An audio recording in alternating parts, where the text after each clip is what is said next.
So very good morning everyone. Let us start quickly with our discussion. And हमने last lecture में जो discuss किया था वो था कैपिटल बजटिंग का आपका इनफ्लोज आउटफ्लोज सीएफएटी कैलकुलेशन वगैरह सब कुछ। आज आपको उसका और एज आएगा क्योंकि मैं आपको आज एक नहीं दो नहीं तीन मेथड सिखाऊंगा सीएफएटी निकालने के, और CFAT when inflows are given and when only outflows are given वो भी सिखाऊंगा। वो हम लोग पूरा डिस्कशन करेंगे आज। आज का सेशन बहुत ज्यादा इंपॉर्टेंट रहेगा कैपिटल बजटिंग के एंगल से। आज का सेशन बहुत अच्छे से करना, आंसर्स फटाफट देना ताकि आपको कैपिटल बजटिंग में एज आ जाएगा। ठीक है, तो चलिए दोस्तों, आपका होमवर्क क्वेश्चन नंबर 2 पहले करेंगे, फिर सीएफएटी डिस्कशन करेंगे, फिर 16 पे जाएंगे। तो क्वेश्चन नंबर 2 का हम चेकिंग करेंगे, होमवर्क चेकिंग। क्वेश्चन नंबर 2,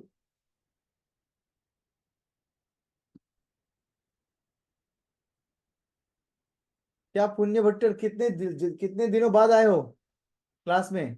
कहाँ थे इतने दिन तक?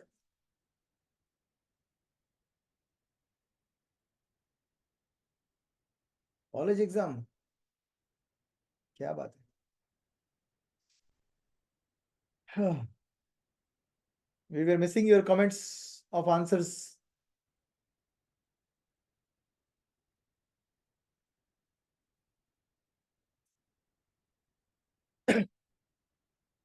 बैकअप डन, वो तो विश्वास है तेरे पे रे। बैकअप पक्का करेगा तू। नाउ क्वेश्चन नंबर 2 की बात करेंगे दोस्तों। क्वेश्चन नंबर 2 तो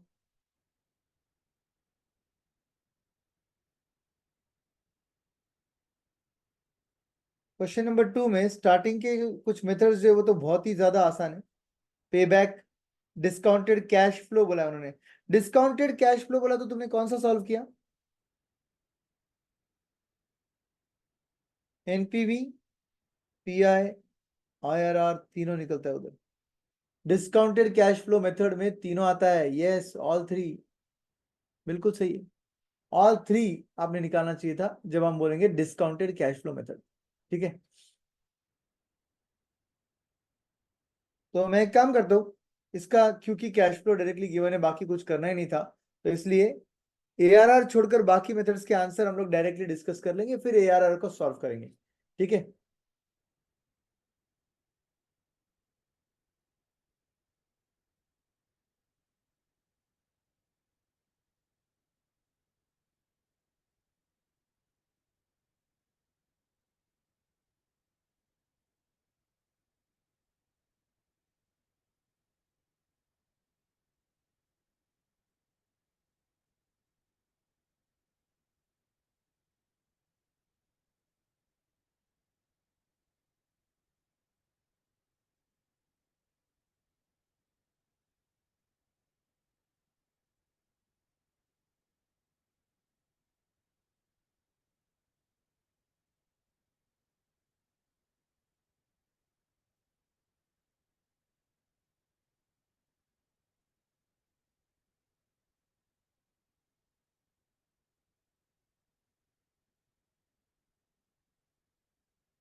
चलिए जल्दी सॉल्व ही कर लेते।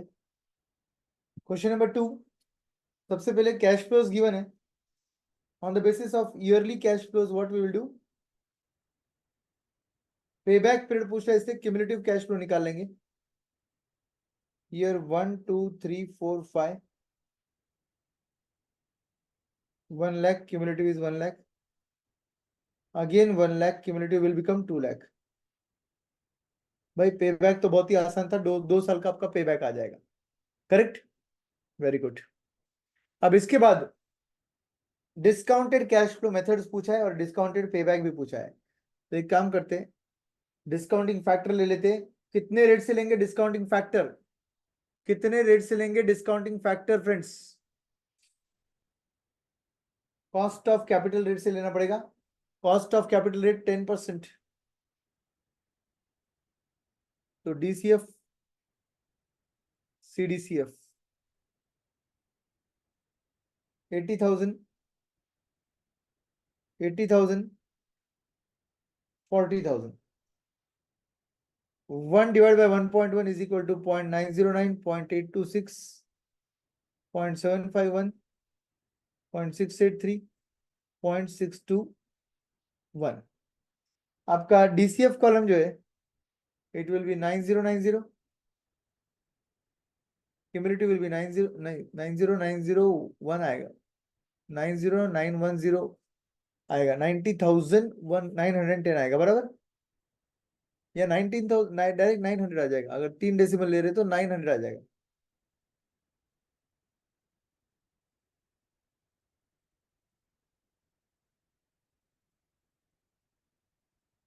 फिर उसके बाद 82,600 plus 90,900 will be 173,500.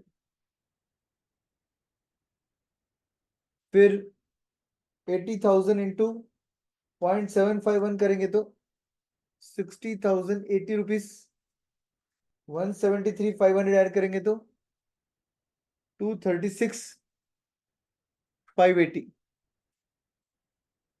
फिर वापस 80,000 इंटू 0.683 करेंगे तो 54,640 प्लस 236,580 करेंगे तो आंसर 291,220, 291,220 आएगा।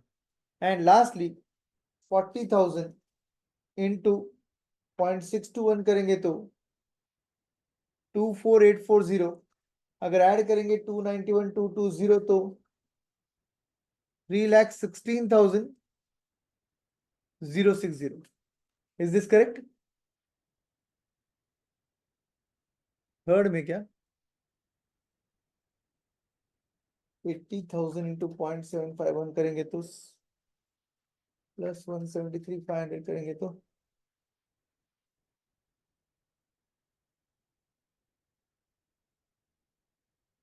अरे हाँ 3,000 से ये गलत हो गया, 233,580, 288 आएगा, फिर इधर 220, 213 हो जाएगा फिर। यस, बिल्कुल सही है। तो ये आपका आंसर आता है। आपका वापस से डिस्काउंटेड पेबैक निकालना होगा तो ये 2 इयर्स देखना होगा, 2 and 3। अब आप बोलोगे discounted payback period is equal to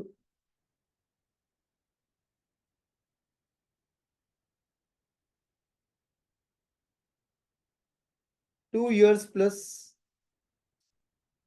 investment किया था 2 लाख का, माइनस रिकवरी हो चुकी है 173,500 की,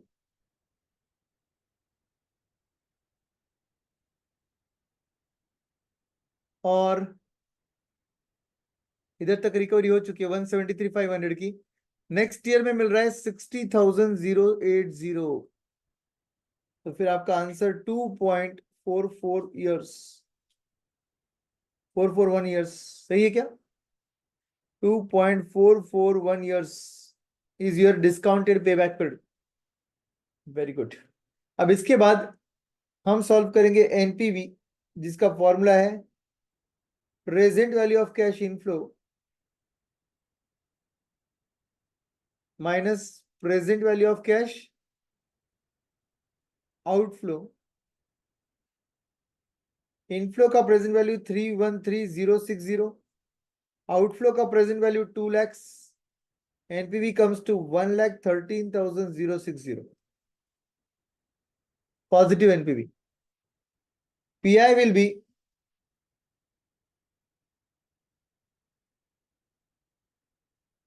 present value of cash inflow divided by present value of cash outflow divided by, therefore PI comes to 313,060 divided by 2 lakhs, 1.5653, बिल्कुल सही है, 1.5653 times, आगे लिख दो times, PI is always in times, NPV will be in rupees। NPV will be in rupees, PI will be in times. What about IRR? IRR की calculation के लिए क्या आप पेबैक का कोई यूज कर सकते हो? पेबैक का 2 साल मतलब 2 के आसपास आना चाहिए, ऐसा सोच सकते, ऐसा सोच सकते हैं क्या?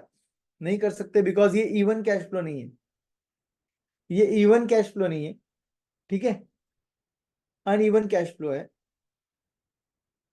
तो पेबैक के लिए स्टार्ट रेट क्या लिया आपने? 10% पर पॉजिटिव एनपीवी 1,13,000 आ रहा है।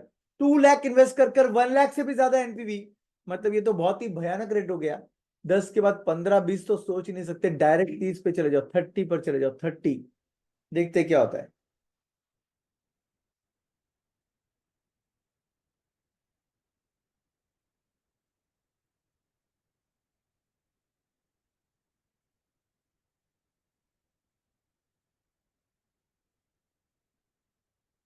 Year cash flow discounting factor at 30%,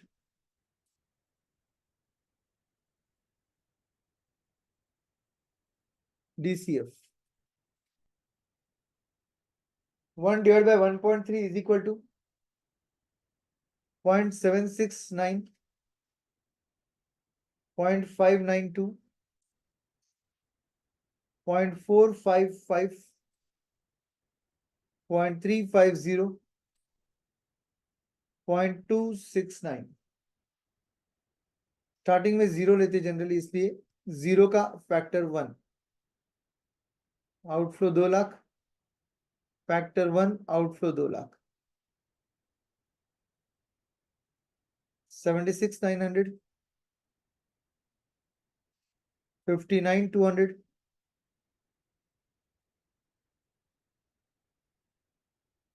36,400,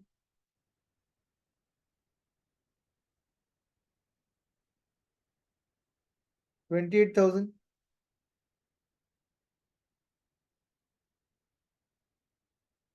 10,760। What is your NPV? कितना? 11,260। ओके, 35% पर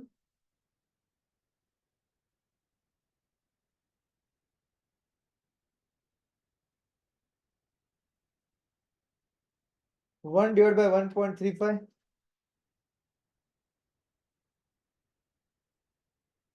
0.741,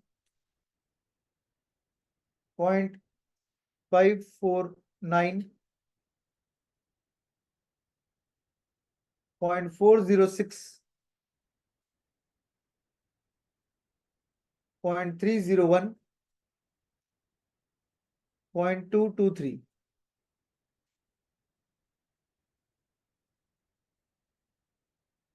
74,100, 54,900,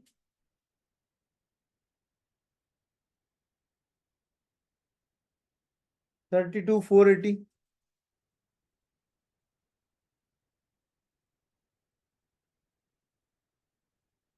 24,080,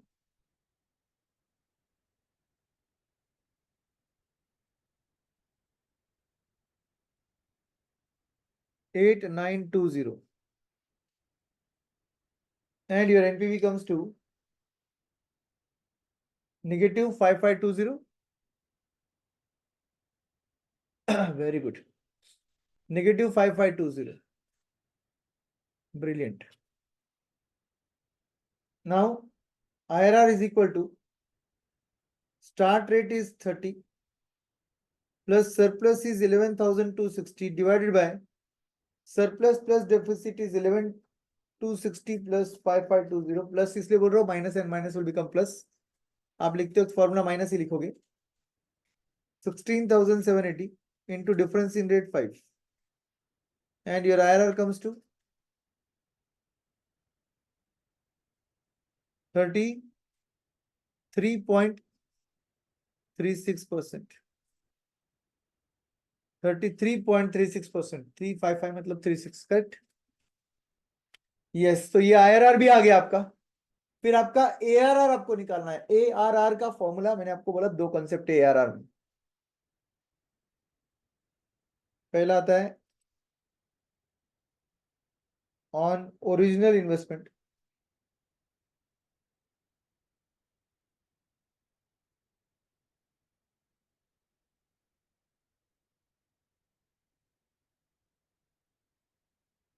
और दूसरा है on average investment.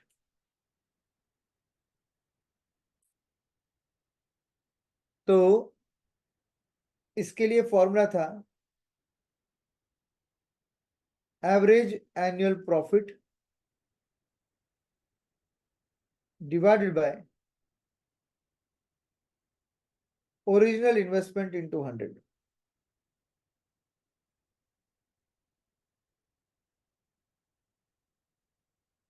And same like this,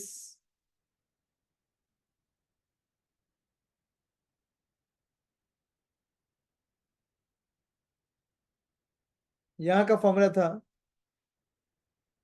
original की जगह average investment, average investment into 100। अब यहां पर निकालना पड़ेगा मुझे प्रॉफिट, यहां पर नंबर्स डालने पड़ेंगे, इंटू 100 करके आंसर आ जाएगा। ठीक है, ओरिजिनल इन्वेस्टमेंट मालूम है, प्रॉफिट निकाल लेते पहले। प्रॉफिट निकालने के लिए डेप्रिसिएशन लेना पड़ेगा। डेप्रिसिएशन क्यों लेना पड़ेगा सर? कपल एंट्री होती है ना, एग्रीड। वो सब CFAT के वक्त।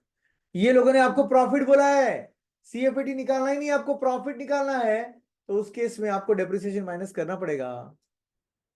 और फिर ये जो इनकम दिया है बिफोर चार्जिंग डेप्रिसिएशन है, इसलिए इसको PBDT बोलेंगे हम, profit before depreciation and interest tax, profit before depreciation and tax. तो हम इसके नीचे दो चार लाइन छोड़कर calculation of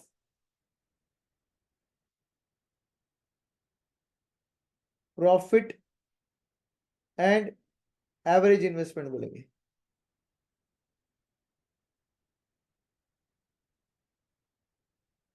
calculation of profit and average investment,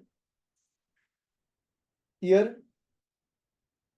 profit before depreciation tax, depreciation at the rate 20%। बड़े काम करेंगे, ओपनिंग WDV लिखेंगे। ओपनिंग WDV पे डेप्रिसिएशन लगता है ना,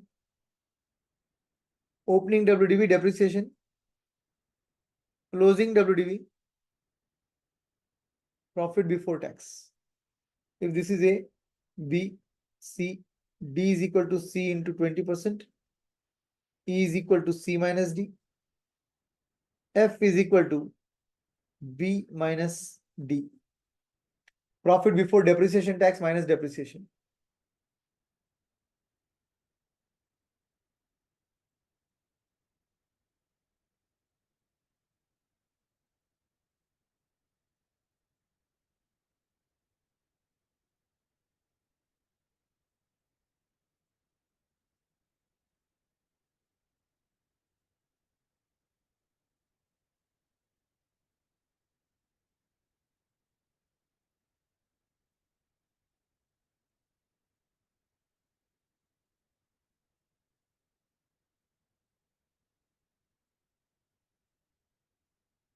Year 1, 2, 3, 4, 5. Total average.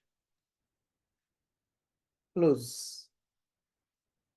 Profit before depreciation tax जो दिए नंबर वो कॉपी कर लो।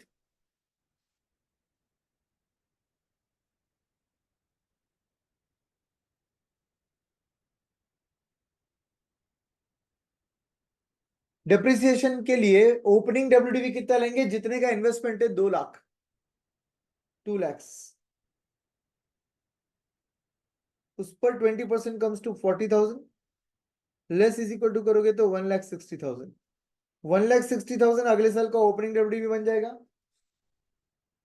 इस पर 20% 1,32,000, लेस इज इक्वल टू कर लो 1,28,000। 1,28,000 पे 20%, 25,600 less is equal to is 1,02,400. 1,02,400 into 20% comes to 20,480 less is equal to करेंगे तो 81,920. 81,920 पर 20% is 16,384 less is equal to करेंगे तो 65,536. ये आंसर आते हैं आपके. आपको प्रॉफिट बिफोर टैक्स निकालना है तो 1 लाख में से डायरेक्ट माइनस करना पड़ेगा 40,000. जो भी आंसर है मेमोरी प्लस करो. अगले 1 लाख में से माइनस करो 32,000. 68,000 का आपका प्रॉफिट बिफोर टैक्स है. मेमोरी प्लस कर दो. 80,000 में से माइनस करो 25,600. 54,400 आता है आंसर. मेमोरी प्लस कर दो. 80,000 में से डेप्रिसिएशन माइनस करो 20,480. 59,520 मेमोरी प्लस कर दो. लास्ट में 40,000 माइनस करो डेप्रिसिएशन 16,384. 23,616.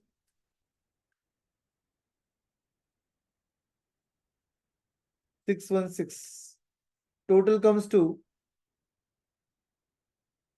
265,536 डिवाइडेड बाय 5 करेंगे तो एवरेज आता है 53,107.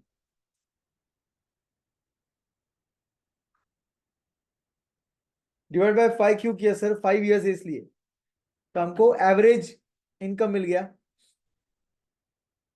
अब आपको जो एवरेज इन्वेस्टमेंट निकालना है तो ये आपका ओपनिंग डब्ल्यूडीवी 2 लाख लेना पड़ेगा. ये क्लोजिंग डब्ल्यूडीवी 65,536 लेना पड़ेगा.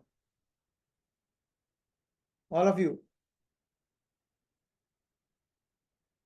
ये आपका ओपनिंग क्लोजिंग डब्ल्यूडीवी लेना पड़ेगा आपको ताकि आपका एवरेज इन्वेस्टमेंट निकल जाए. ओपनिंग डब्ल्यूडीवी 0 फर्स्ट ईयर में 2 lakh. Closing WDV fifth year में 65,536. आई होप यू अंडरस्टूड कि मैंने क्लोजिंग का कॉलम क्यों बनाया. तो यहां पर आंसर लिखते. एवरेज एनुअल प्रॉफिट इज कितना आया था? 53,107 divide bye original investment is 2 lakh into 100. 53,107 divided by 2 lakh into 100. 26.55% आता है क्या? Very good. Then average annual profit again 53,107 divided by opening WDV 2 lakh plus closing WDV 65,536 divide by 2. तो average वैसे ही आएगा ना.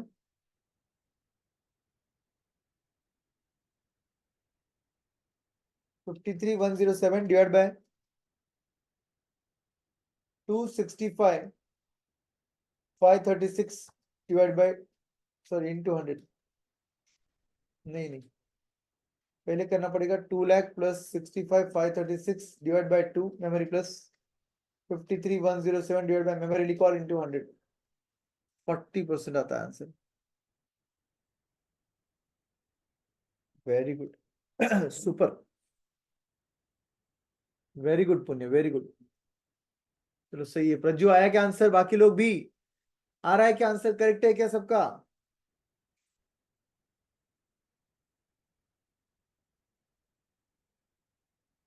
ग्रेट.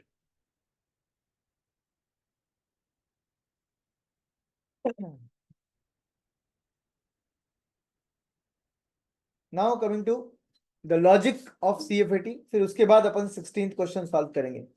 लॉजिक ऑफ सीएफएटी सीखेंगे और उसके बाद क्वेश्चन नंबर 16 सॉल्व करेंगे. नीचे आपके नोटबुक में लिखोगे आप सीएफएटी और ब्रैकेट में लिख दो इनफ्लो.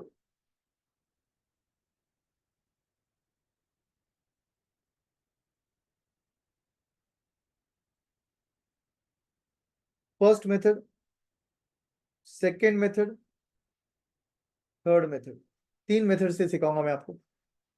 सबसे पहला मेथड आता है, ए पार्ट रेवेन्यू आएगा, बी पार्ट एक्सपेंसेस आएंगे, सी पार्ट डेप्रिसिएशन आएगा, D part profit before tax आएगा, ई पार्ट में tax at the rate suppose 30% on D आएगा, एफ पार्ट में प्रॉफिट आफ्टर टैक्स आएगा, डी माइनस ई कर कर, और ऑब्वियसली पीबीटी जहां लिखा है वहां पे ए माइनस बी माइनस सी कर दोगे आप। आपका जी पार्ट में, सॉरी, हाँ ठीक है, जी पार्ट में आप सीएफएटी बोल सकते हो। सीएफएटी निकालने के लिए आप क्या करोगे, एफ वाला पैट प्लस डेप्रिसिएशन सी वाला। ये तो अपन ने देखा ही था, ये आपका फर्स्ट मेथड था, इसी मेथड से हम सॉल्व करते आ रहे हैं अब तक। बट सेकेंड मेथड जो है वो बोलता है थोड़ा रुक जा भाई, ये जो तुम कर रहे हो ये टैक्स तक वैसे ही करो जैसे कर दिया तुमने, टैक्स निकालने तक वैसे ही करो जैसे कर दिए। रेवेन्यू ले लो, एक्सपेंस ले लो, डेप्रिसिएशन ले लो, प्रॉफिट बिफोर टैक्स ले लो, टैक्स निकाल लो। बट ये क्या बोलता है, आप टैक्स निकालिए तो एक स्टेप बच सकता है।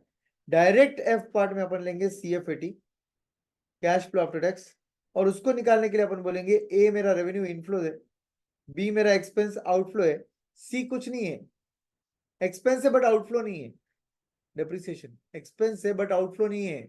समझ रहे हैं मेरे वर्डिंग्स? पीएनएल डेबिट होता है बट कैश जाता नहीं है। फिर डी पार्ट तो कंप्यूटेशनल था, कुछ नहीं है। ई पार्ट आपका टैक्स है, आउटफ्लो है, माइनस करो, दैट्स इट, बन गया आपका answer A minus B minus ई।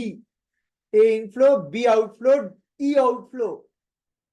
बाकी क्या था sir, depreciation, profit before tax, कुछ नहीं, कैलकुलेशन पर्पस था वो। तो सेकेंड मेथड आपका एक स्टेप बचा देता है एक्चुअली। पैट निकालकर फिर सीएफएटी निकालने की जरूरत नहीं होती है। ये बोलता है एक बार टैक्स आ गया तो सिर्फ इनफ्लो और आउटफ्लो पर फोकस करो। ये बोलता है इनफ्लो और आउटफ्लो पर फोकस करो एक बार टैक्स आ गया तो।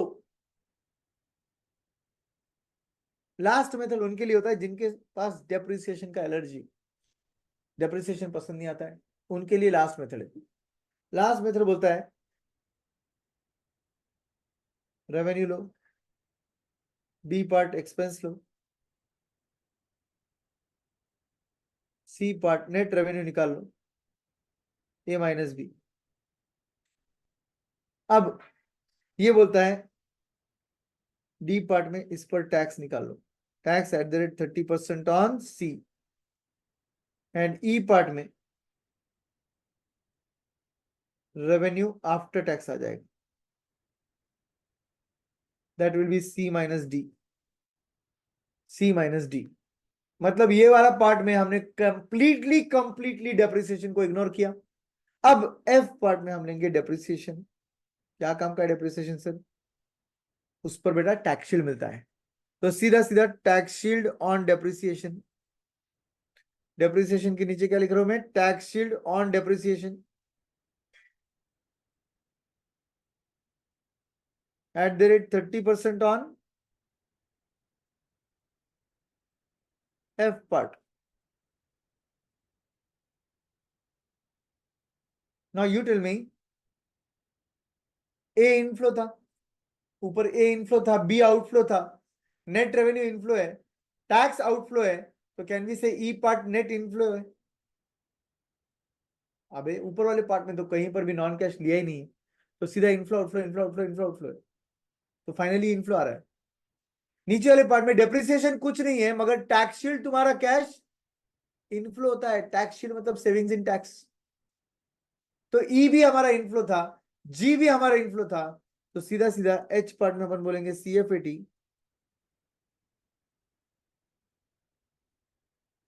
ई प्लस जी,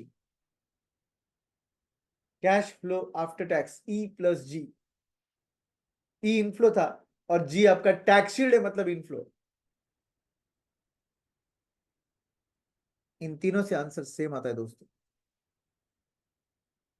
इन तीनों से भी आंसर जो आता है वो सेम आता है। ठीक है, ये तब जब इनफ्लो दिया है, काफी बार ऐसा बोलते हैं रेवेन्यू दिया ही नहीं है, मतलब अपन बोलते हैं revenue from both the machine is same, revenue from both the machine is same. उस केस में क्या करते हैं, नीचे लिखो आप, कैश फ्लो आफ्टर टैक्स ये आउटफ्लो के लिए है,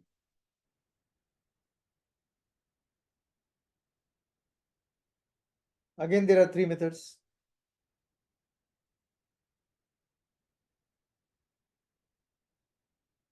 method 1, method 2, method 3।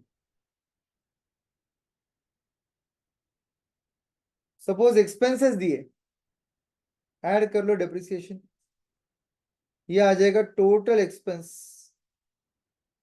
Debited to PNL of course. इस पर माइनस कर लो टैक्स शील्ड, ए, ये प्लस मत करो, ऐसा प्लस मत लिखो, बी लिखो,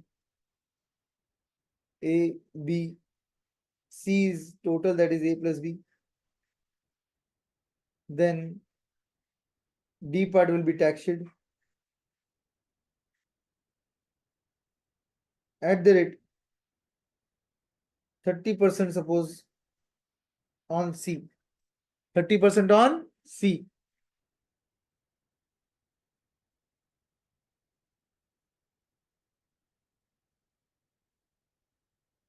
अब आपका जो एक्सपेंस है उस पर आप ले रहे हो टैक्स शील्ड।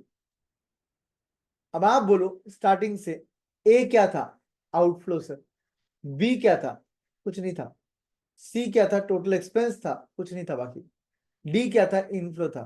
ठीक है, अब एक काम करते हैं, मेथड 1 के हिसाब से ई पार्ट में आएगा एक्सपेंस आफ्टर टैक्स शील्ड।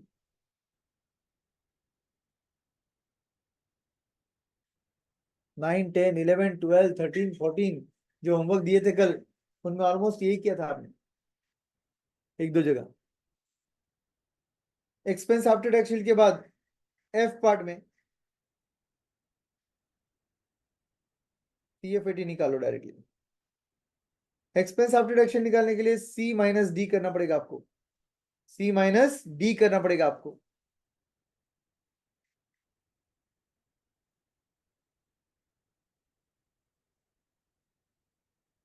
सीएफएटी कैसे निकालेंगे, E part is expense after tax shield, उसमें ऊपर का डिप्रिसिएशन एडेड है, आप वो पे करने वाले हो क्या, नहीं करने वाले, तो लेस कर दो, लेस बी पार्ट। ये जो सीएफईटी आ रहा है ये आउटफ्लो है आपका।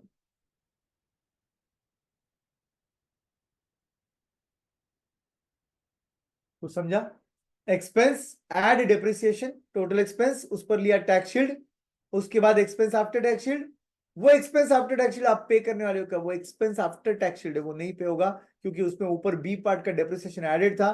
तो सीएफईटी निकालते हो ई में से बी माइनस कर दिया। देन सेकेंड मेथड बोलता है कि टैक्स तक सब नॉर्मल चलने दो, तो डी तक सब सेम रखो,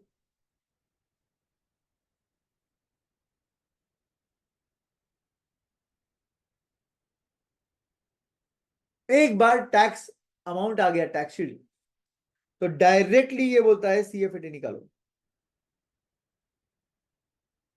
और सीएफईटी निकालने के लिए बोलता है ए तेरा एक्सपेंस है, बी कुछ नहीं है, बी डेप्रिसिएशन है, कुछ नहीं है, एक्सपेंस नहीं है, इनफ्लो नहीं है, आउटफ्लो नहीं है, ए जो है तेरा आउटफ्लो है, बी तेरा कुछ नहीं है, सी तेरा कुछ नहीं है, डी जो है वो इनफ्लो है।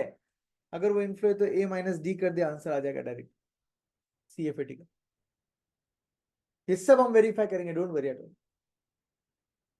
ए आउटफ्लो था, बी कुछ नहीं था, सी भी कुछ नहीं था, और डी तेरा इनफ्लो था, तो ये बोलता है टैक्स निकाल लिया ना, अब डेप्रिसिएशन का काम खत्म हो गया, अब डायरेक्टली इनफ्लो देख आउटफ्लो देख। थर्ड मेथड जो है ये उनके लिए जिनको डेप्रिसिएशन से एलर्जी है, एक्सपेंस दिया है उस पर टैक्स शील्ड ले लो, tax shield at the rate 30% on A, expense after tax shield आएगा, टीएस लिख लो tax shield.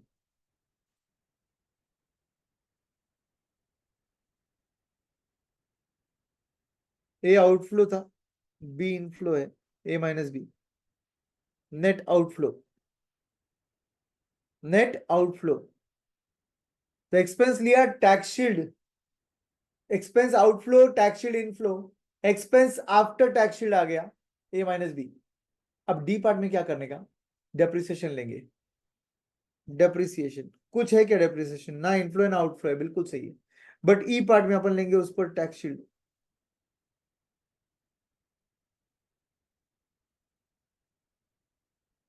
Tax shield at the rate 30% on D, tax shield at the rate 30% on D.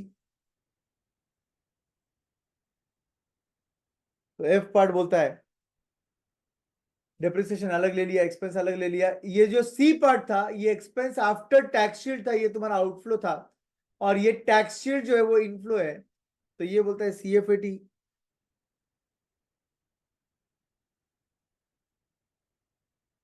C was outflow, D was, E was inflow, minus sign आएगा बीच में, और ये outflow निकाले सब अपन ने। सीएफएटी जो भी निकाला वो क्या निकाला, आउटफ्लो निकाला।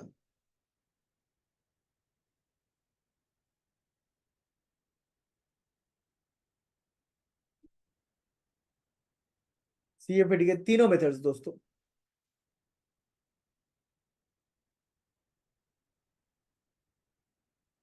क्वेश्चन नंबर 9 पर आ जाओ, क्वेश्चन नंबर 9 पर आ जाओ, और 9th क्वेश्चन का सॉल्यूशन देखता हूं मैं।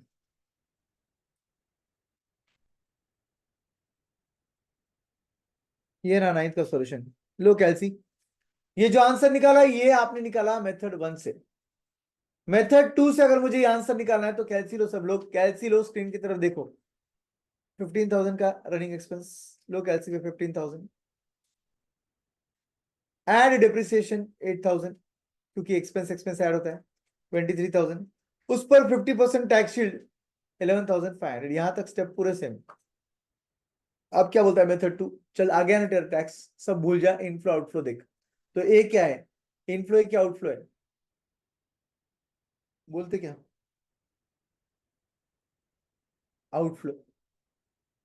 ए क्या है, आउटफ्लो है। बी क्या है, कुछ नहीं है। सी क्या है, कुछ नहीं है। डी क्या है, टैक्स शील्ड इनफ्लो है। Very good. तो डायरेक्ट सीएफएटी में हम क्या करेंगे, कैलसी लो, 15,000 माइनस करेंगे 11,500। आ गया क्या, मेथड 2 से आंसर आ गया क्या, क्या हार्ड था क्या। बी पार्ट, बी पार्ट वाला सॉल्यूशन निकालो। आप बोलोगे running expenses 12,000 outflow and direct tax shield 9,000 inflow. 9,000 ready है ना आपका टैक्स शील्ड इनफ्लो, तो डायरेक्ट आएगा 3,000 का नेट आउटफ्लो। तीसरे मेथड से निकालते, तीसरे मेथड से, एवरीवन फोकस, कैलसी लो। 15,000 का आपका रनिंग एक्सपेंस है, उस पर 50% टैक्स शील्ड निकाल लो, 7,500, लेस इज इक्वल टू करो, 7,500 आपका नेट आउटफ्लो हो गया। एम माइनस दबाओ, आउटफ्लो।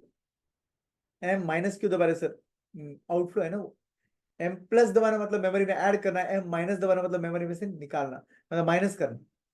आउटफ्लो था इसलिए एम माइनस दबाया। अब लोग कैलसी पर डेप्रिसिएशन का फिगर अलग से 8,000, और उस पर 50% टैक्स शील्ड निकालो 4,000। टैक्स शील्ड आपका इनफ्लो है क्या आउटफ्लो है, इनफ्लो है। एम प्लस कर, एमआरसी दबा, 3,500। आ रहा है क्या आंसर, सेकेंड मेथड से बी वाला आंसर निकालो, सेकेंड मेथड से बी वाला आंसर निकालो, सेकेंड नहीं थर्ड, थर्ड मेथड से बी वाला आंसर निकालो। 15,000 running expense into 50% tax shield less is equal to expense after tax shield 6,000। M minus दबाओ, आउटफ्लो था ना इसलिए माइनस दबाया। फिर डेप्रिसिएशन लो 6,000 इंटू 50% करो, टैक्स शीट आ गया। इनफ्लो है क्या आउटफ्लो है, इनफ्लो है। एम प्लस दबाओ, एमआरसी दबा लो, 3,000। आ गया थर्ड मेथड से भी आंसर।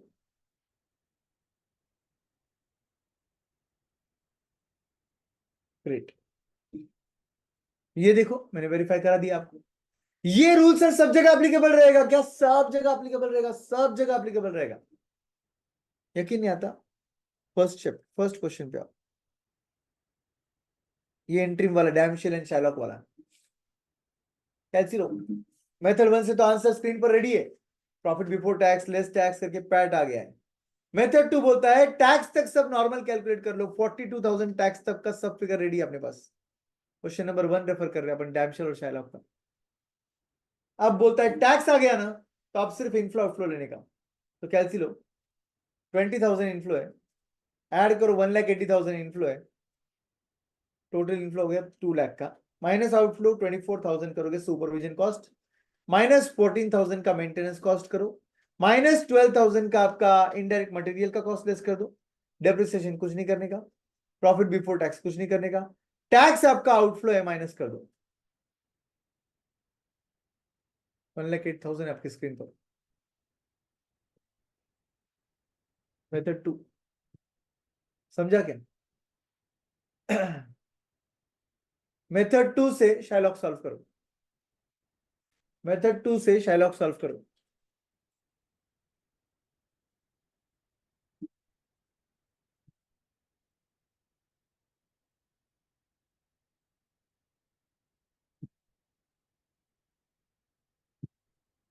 आ गया?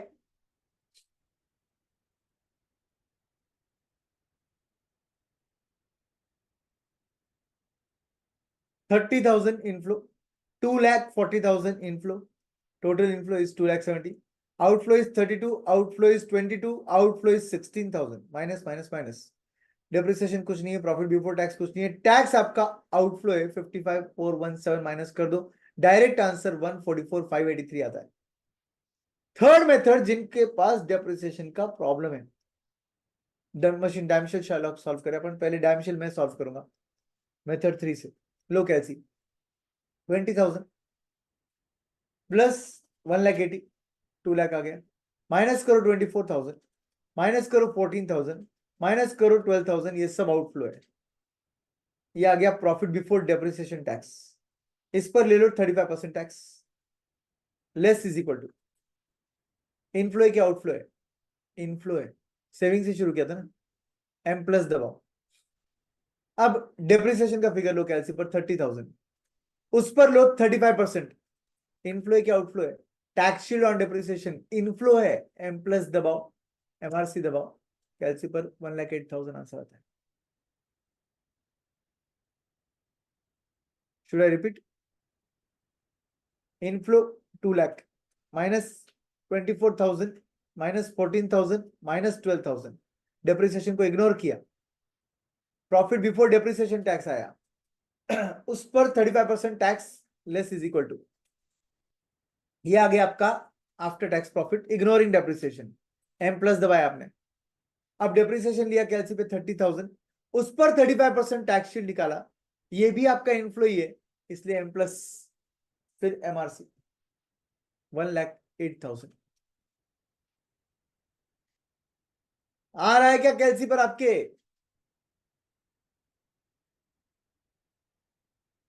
शाइलॉक सॉल्व करो दोस्तों, शाइलॉक मेथड 3 से।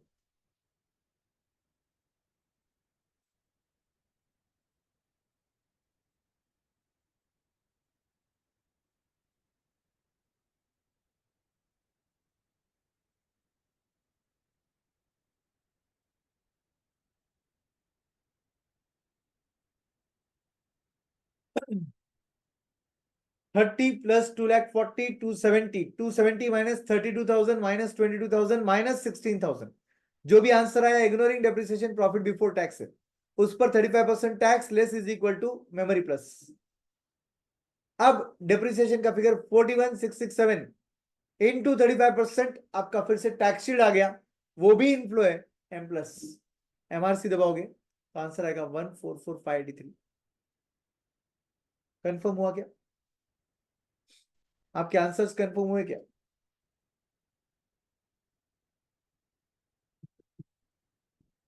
Very good. तो चलिए, I think you are very much comfortable now with 3 methods CFAT के। इनफ्लो के भी देखा मैंने, प्रैक्टिस करवाया, आउटफ्लो के भी प्रैक्टिस करवाया। अब आप रेडी हो कि आप 16th क्वेश्चन सॉल्व कर सकते हो।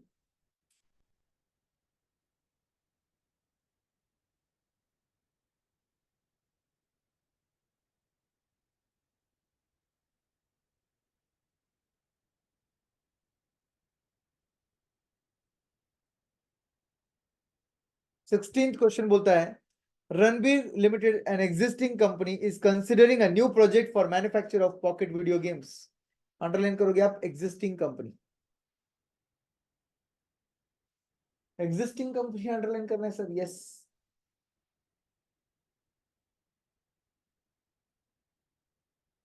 किया। Now they are saying it involves capital expenditure of 600 lakhs, capex 600 lakhs का है, and working capital आपका 150 lakhs का है। The capacity of the plant is for annual production of 12 lakh units। तो ये 12 lakh units capacity है, मतलब ये 100% हो गया। And capacity utilization during the 6-year working life of the project is expected to be indicated below। First year, if I am utilizing 33 1/3 capacity, मतलब ही 1/3 capacity, 33 1/3 100 का 33 1/3 मतलब 1/3 ही हुआ ना, तो 1/3 capacity रहेगा, तो इसका यूनिट्स कितना बनेगा? 12 लाख डिवाइड बाय 3 करने का, 12 लाख डिवाइडेड बाय 3 करने का राउंड ऑफ डिफरेंस नहीं आता, फिर कितना होगा? 4 लाख। 66 2/3% मतलब 12 lakh divide by, you can say directly 3 into 2,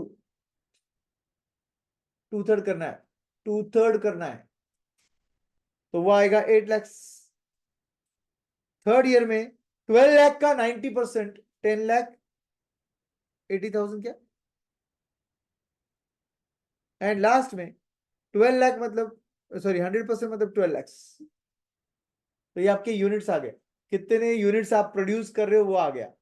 now they are saying average price per unit of product is expected to be 200 rupees. Average price बोला उन्होंने, कॉस्ट नहीं है वो, average price per unit 200। Netting a contribution of 40% मतलब 60% आपका variable cost है, 60% आपका variable cost है, उसके जाने के बाद बचेगा कंट्रीब्यूशन 80 रुपीज का, क्या 200 का 40% जाने के बाद 60% जो बचता है, नहीं 60% बचा हुआ नहीं निकालने का, अपने को 40% निकालने का, इसलिए 80 रुपीज आएगा। 200 माइनस 60% तो बचा हुआ 40% आएगा, 80 रुपीज पर यूनिट आएगा। Annual fixed cost excluding depreciation, when they say excluding depreciation मतलब cash fixed cost, are estimated to be 480 lakhs per annum from third year onwards। For the first and second year it would be 240 lakhs and 360 lakhs respectively। तो आपके पास fix cost हर साल का दिया है, first year, second year, third year, fourth year, fifth year, sixth year. Average rate of depreciation for tax purpose is 33 1/3% on capital expenditures. तो देखो tax का rate दिया हुआ है, सॉरी डेप्रिसिएशन का रेट दिया हुआ है। तो डेप्रिसिएशन का जब रेट दिया रहता है तो आप एसएलएम मेथड यूज नहीं करते, आप डब्ल्यूडीवी यूज करते हो। क्यों सर? Because income tax WDV allow करता है, समझे? No other tax reliefs are anticipated. The rate of income tax may be taken at 35%. At the end of third year, an additional investment of 100 lakhs would be required for working capital. Underline this.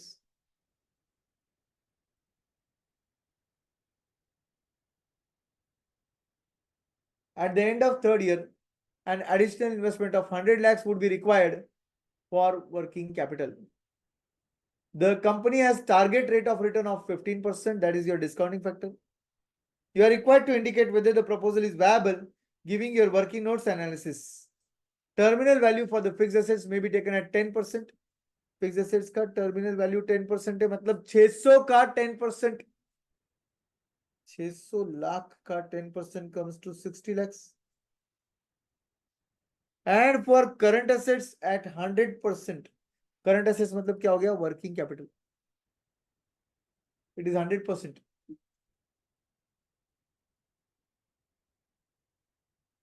तो working capital कितना investment किया अपन ने total में? Starting में आपने invest किया था 150 lakhs और बाद में आपने इन्वेस्ट किया था 250 100 lakhs। At the end of third year, additional investment of 100 lakhs would be required for working capital, ये बोला था। और ऊपर बोला है working capital 150 lakhs। Total investment आपका दो पार्ट में हुआ था, जिन दोनों का टोटल है 250, जो कि रिकवर होगा आपका टर्मिनल ईयर में। ऐसा सेंटेंस नहीं भी दिया रहता था ना, वुड बी रिकवर्ड, तो फिर अपन फिर भी उसे रिकवरी दिखाते बाय अजम्पशन। ठीक है, सॉल्व करें इसको।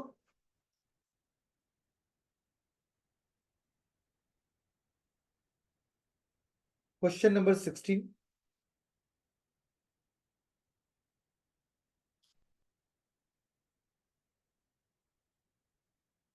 Number 1, initial cash flow.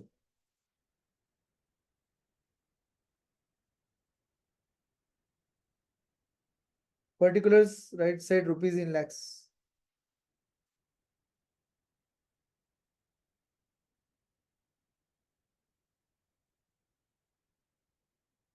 सबसे पहले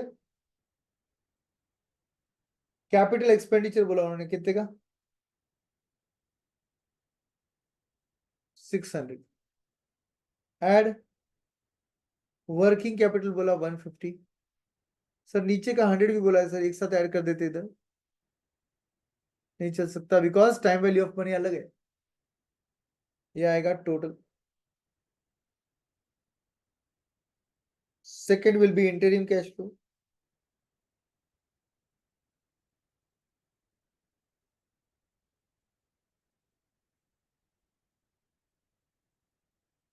छह साल है दोस्तों, यहां पर राइट साइड ईयर्स दिखेंगे और ईयर में आएगा 1 2 3 4 5 6। हम लोग ये टेक्निक कब यूज करते हैं? जब नंबर ऑफ ईयर्स कम है मगर कॉलम्स बहुत ज्यादा है तब। और यहां पर लिखेंगे पर्टिकुलर्स।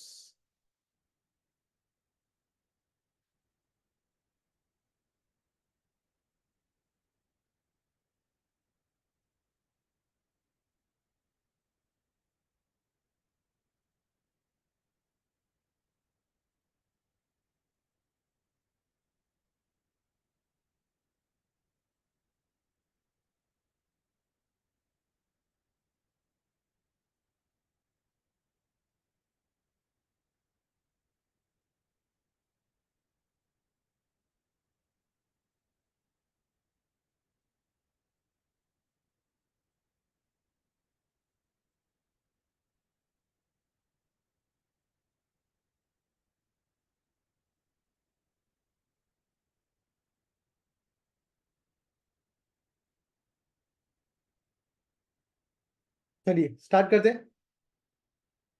सबसे पहले A part will take number of units.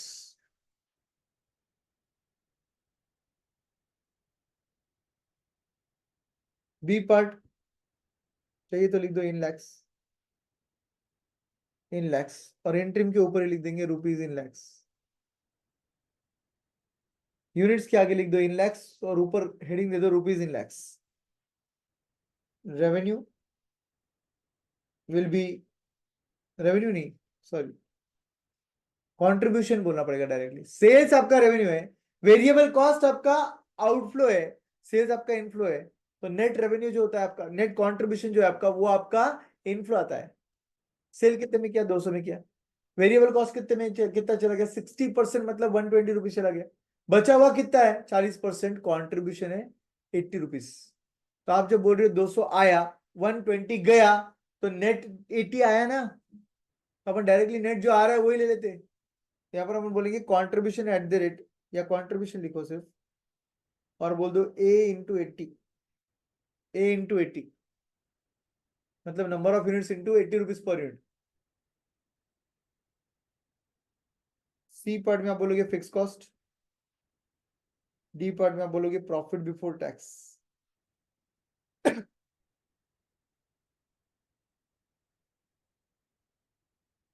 नहीं, डेप्रिसिएशन बाकी है ना, डेप्रिसिएशन बाकी है, सॉरी। प्रॉफिट बिफोर टैक्स हटाओ, opening WDV, E part will be depreciation at the rate कितना टका, 33 1/3%। F will be profit before tax. अब आप बोल सकते हो बी कॉन्ट्रीब्यूशन, सी फिक्स कॉस्ट, ई आपका डेप्रिसिएशन। ये आ गया प्रॉफिट बिफोर टैक्स। रुक जाओ अभी थोड़ा देख लो। यूनिट्स क्या बोला था अपन ने, 4 8 10.8 12 12 12 सर, 12 12 12 से अच्छा 4-6 लिख दो सर। डब्ल्यूडीवी है यहाँ, डेप्रिसिएशन जो है वो डब्ल्यूडीवी है, नहीं आ सकता क्योंकि डब्ल्यूडीवी में हर साल का डेप्रिसिएशन अलग आता है। कॉन्ट्रीब्यूशन 80 इंटू करना है, वैसे भी तो 80 इंटू इंटू कर दो, 4 is equal to 320, 8 is equal to 328, नहीं 640,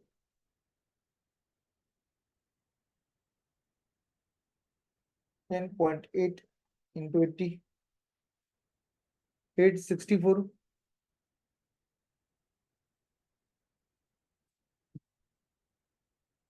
12 इंटू 80, 960 960 960।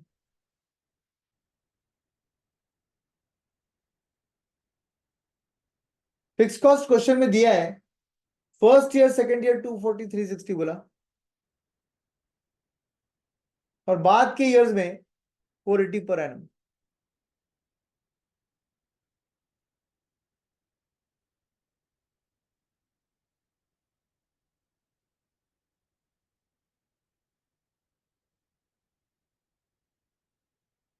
ओपनिंग डब्ल्यूडीवी हम लोग क्या लेंगे, 600 लेंगे या 750 लेंगे, 600 लेंगे या 750 लेंगे? Tell me what we should take opening WDV. Should we take depreciation on 600 lakhs or we should take it on 150 lakhs? 600 of course, because you cannot take depreciation on working capital भाई। Current assets पे depreciation लेगा क्या अभी तू? नहीं ले सकता है, इसलिए 600 को डिवाइड बाय 3 कर दो, राउंड ऑफ डिफरेंस नहीं आएगा फिर। 200 का depreciation, 400 बचा हुआ वैल्यू, डिवाइड बाय 3 करेंगे तो 60 कितना आएगा, 400 डिवाइड बाय 3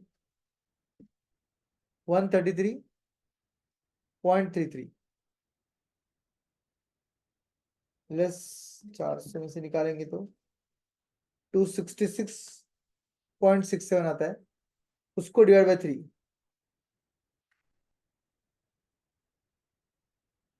88.89,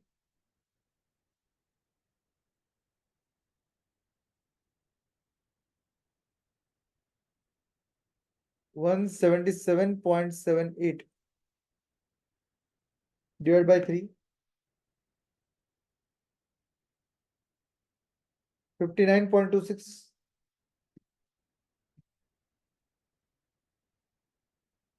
118.52 डिवाइड बाय 3, 39.51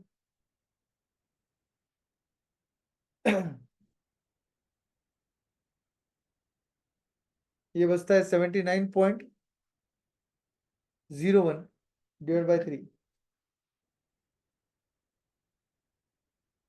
26.34। सही है। अब लीजिए कैसी, contribution B part minus fixed cost minus depreciation, first year itself there is a loss 120 का। जब जब लॉस होता है तेरे पास दो चॉइस है, या तो तू उसे सेट ऑफ कर ले सेम ईयर के इनकम में, या तो तू कैरी फॉरवर्ड कर ले अगले सालों के लिए। क्या करेगा इस क्वेश्चन में, क्या करने का? सेट ऑफ लेंगे या कैरी फॉरवर्ड करेंगे?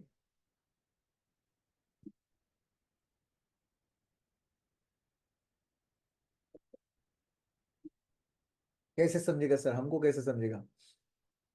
मैंने एक वर्ड अंडरलाइन कराया था स्टार्टिंग में, आपको लगा रहेगा क्यों कराया। एग्जिस्टिंग कंपनी बोला है क्वेश्चन में। अगर कंपनी एग्जिस्टिंग है तो उसका और कोई बिजनेस है भाई, और ये नए प्रोजेक्ट से जो तुम लॉस कमा रहे हो फर्स्ट ईयर में, उसकी वजह से उस एग्जिस्टिंग बिजनेस के अगेंस्ट ये सेट ऑफ होगा, और इस साल ही आपको टैक्स बेनिफिट मिल जाएगा, टैक्स शील्ड मिल जाएगा। समझे? तो यहां पर कैरी फॉरवर्ड बिल्कुल नहीं होगा, यहां पर होगा इसी पर का सेट ऑफ, जिसको हम बोलते हैं, यहां पर ले लेंगे हम लोग tax shield.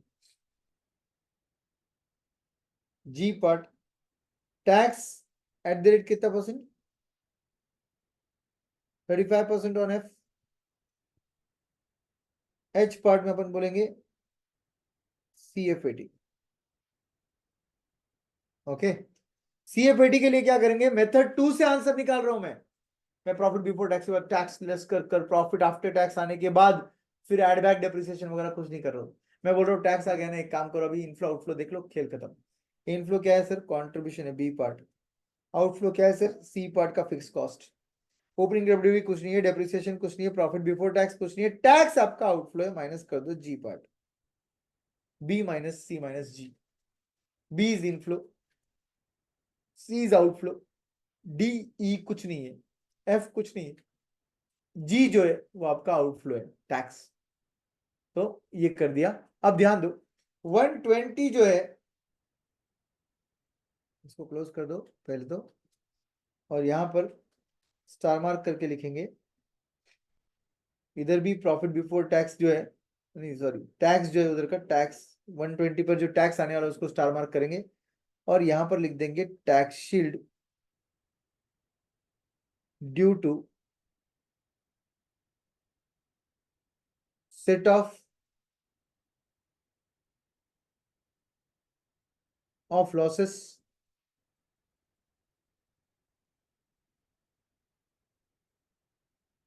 In the same year.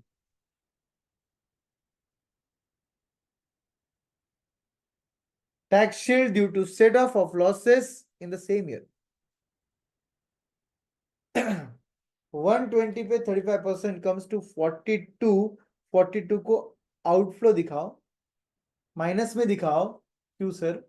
B minus C minus जी कर रहा हूं ना मैं, तो minus minus will become plus. Plus क्यों करवाना है सर? बिकॉज वो टैक्स नहीं है, टैक्स शील्ड है फर्स्ट ईयर का। टैक्स शील्ड क्यों है सर? बिकॉज वो लॉस है 120 lakhs का। Are you understanding everyone? 120 lakhs का लॉस था, लॉस पर 35% निकाल रहे हो तो वो टैक्स शील्ड रहेगा ना। 42 lakhs माइनस नहीं होगा, ऐड होगा। अब अगर ऐड ही करवाना रहेगा तो अपन क्या करेंगे फिर? Minus minus will become plus, इसलिए 42 को भी निगेटिव लिख रहे हैं। जेपा क्या? Everyone please give me confirmation.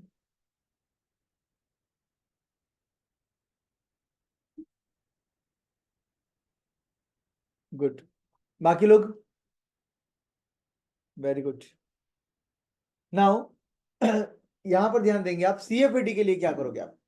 Contribution ले लोगे 320 का, माइनस करोगे फिक्स कॉस्ट 240 का, एंड डायरेक्टली ऐड करोगे 42।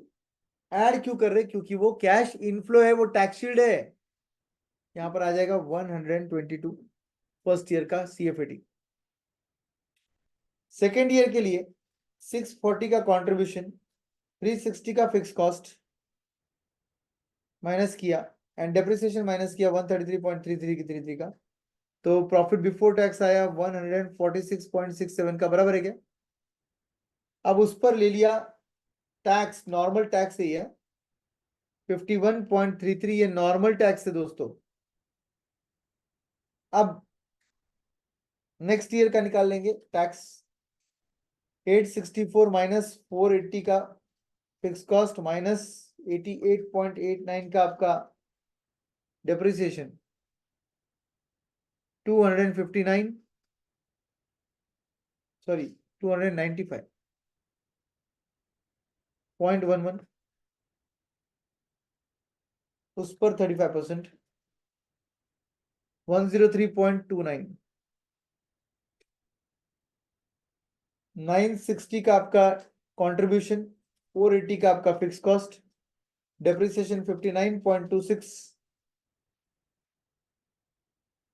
420.74 का आपका प्रॉफिट बिफोर टैक्स, उस पर 35% टैक्स, 147.26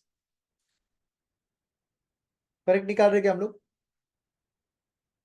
960 का आपका कंट्रीब्यूशन, 480 का आपका फिक्स कॉस्ट और डेप्रिसिएशन है 39.51 का, 440.49, इस पर 35% कम्स टू 154.17। लास्ट में 960 माइनस 480 माइनस 26.34, 453.66 का आपका प्रॉफिट बिफोर टैक्स, जिसपे 35% टैक्स कम्स टू 158.78। ये आ गए आपके टैक्स के amounts. Now what, contribution low minus fixed cost करो 640 माइनस 360 एंड डायरेक्टली माइनस कर दो टैक्स 51.33, 228.67, 864 का आपका कंट्रीब्यूशन, 480 का आपका फिक्स कॉस्ट, डायरेक्टली 103.29 का आपका टैक्स, 280.71, 960 का आपका कंट्रीब्यूशन, 480 का आपका फिक्स कॉस्ट, डायरेक्टली 147.26 का आपका टैक्स। क्या कर रहे सर ये लास्ट में आप? मेथड 2 से आंसर निकाल रहा हूं बेटा, मैं सीएफएटी के मेथड 2 से आंसर निकाल रहा हूं। एक बार टैक्स आ गया तो सिर्फ इनफ्लो और आउटफ्लो। 960 कंट्रीब्यूशन, 480 आपका fix cost and directly 154.17 tax, तो 325.83, 325.83 करेक्ट है। लास्ट ईयर में 960 माइनस 480 माइनस 158.78, 321.22, ये आपका सीएफएटी आ गया। आपके सभी सीएफएटीज रेडी है दोस्तों, मगर इसमें आपने एक चीज तो ली नहीं, वर्किंग कैपिटल थर्ड ईयर का। वर्किंग कैपिटल थर्ड ईयर का लिया ही नहीं आपने, क्यों नहीं लिया? वो बैलेंस शीट आइटम है। आप stock, cash and bank balance, इनमें जो पैसा बढ़ाते हो, इन्वेस्ट करते हो, ये क्या पीएनएल डेबिट होता है क्या? ये क्या कोई खर्चा है क्या? ये आपका इन्वेस्टमेंट है जो बैलेंस शीट में दिख रहा है आपको, पीएनएल डेबिट आइटम नहीं है ये। अगर आप इधर ही कहीं लेस कर देते तो प्रॉफिट बिफोर टैक्स कम आ जाता, गलत हो जाता आपका आंसर। इसलिए हमने क्या बोला, उसको सेपरेटली ट्रीट करेंगे। तो हमने एक बार सीएफईडी तक आंसर निकाल लिया है। अब इसके बाद हमारे पास दो चॉइस है, या तो इधर एक नोट लिख देंगे डायरेक्टली एनपीवी स्टेटमेंट में भेज दिया बोलकर, या तो अलग से इसी एनपीवी इसी स्टेटमेंट में सीएफईडी वापस से लिख देंगे विथ वर्किंग कैपिटल। नोट लिख देते better. Working capital outflow of ₹100 lakhs is directly considered in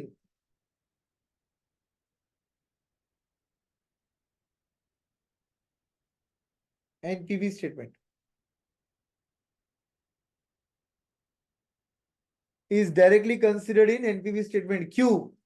क्योंकि वो आपका बैलेंस शीट आइटम है, पीएनएल डेबिट आइटम वगैरह नहीं है। Which year? Third year, bracket में लिख दो थर्ड ईयर, है ना, थर्ड ईयर में था वो, directly considered in NPV statement third year. चलिए एनपीवी स्टेटमेंट बना देते हैं अभी।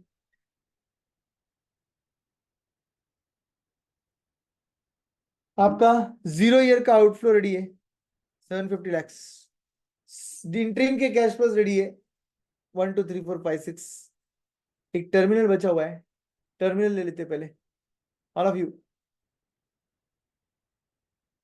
थर्ड पार्ट,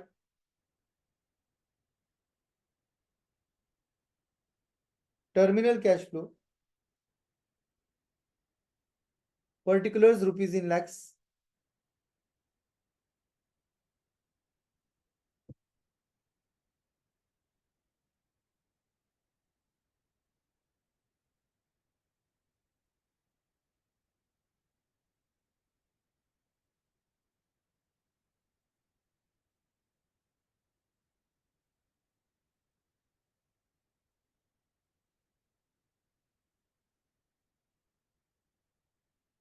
तो यहां पर सबसे पहले आएगा scrap value of capital asset,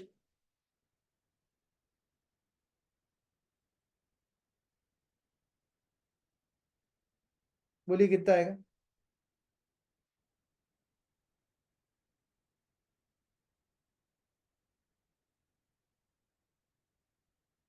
60 lakhs, very good. 600 lakhs का 10%, very good. 60 lakhs। Working capital recovery, कितना रिकवरी होगा?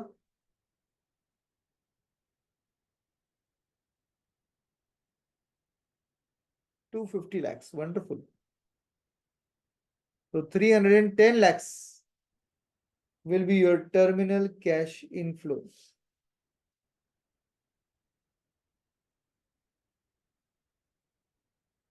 Terminal cash inflow 310 lakhs।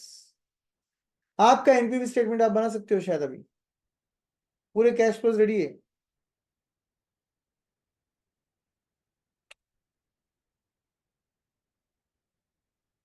Statement of NPV rupees in lakhs,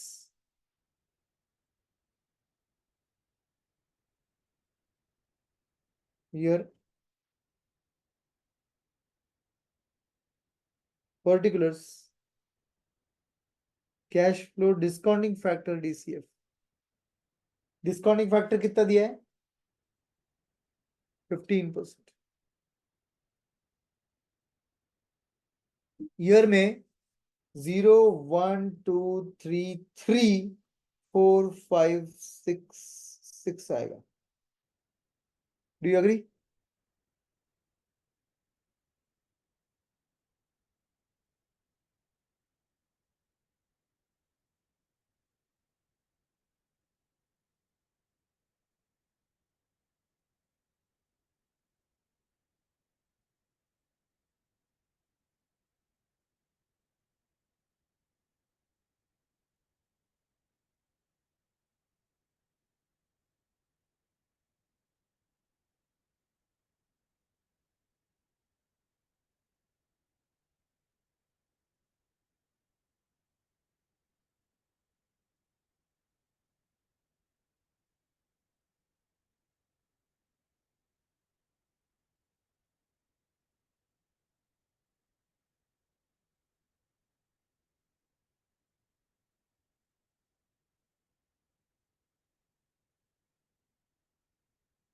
initial cash flow,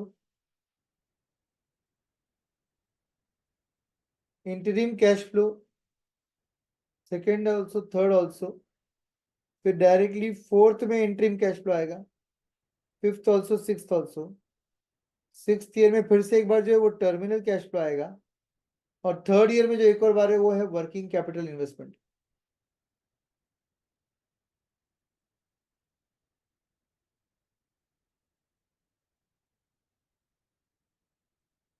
solve करो इसको।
आ रहा है क्या आंसर?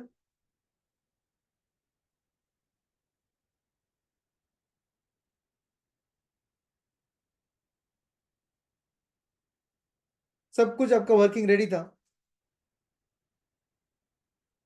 750 मिलियन यहाँ पे है। इंट्रीम के कैश फ्लोज 122, 228.67, 280.71।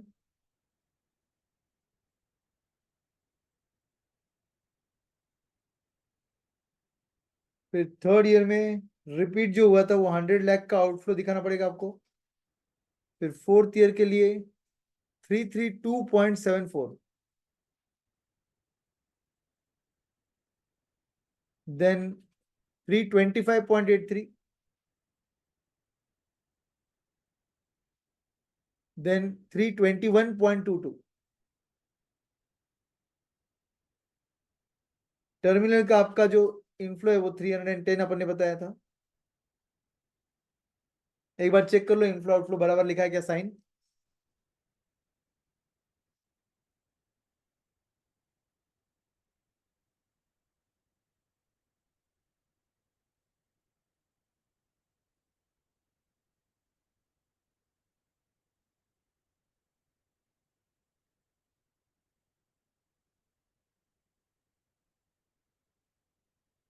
फैक्टर रिपीट करना मत भूलना थर्ड ईयर में।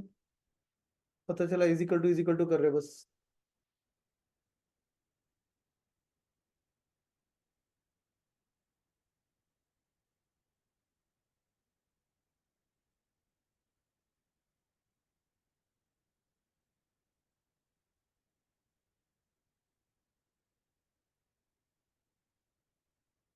बोलिए आपका एनपीवी कितना आता है?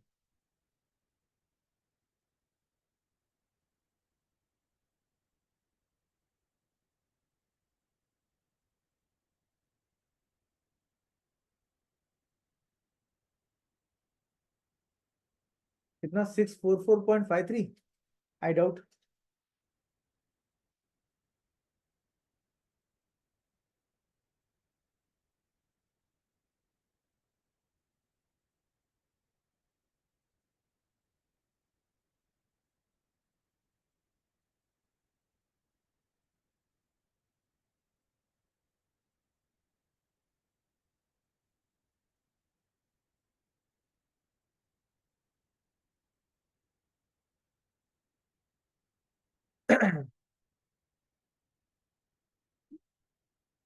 पूरे आंसर निकाल लो एक बार।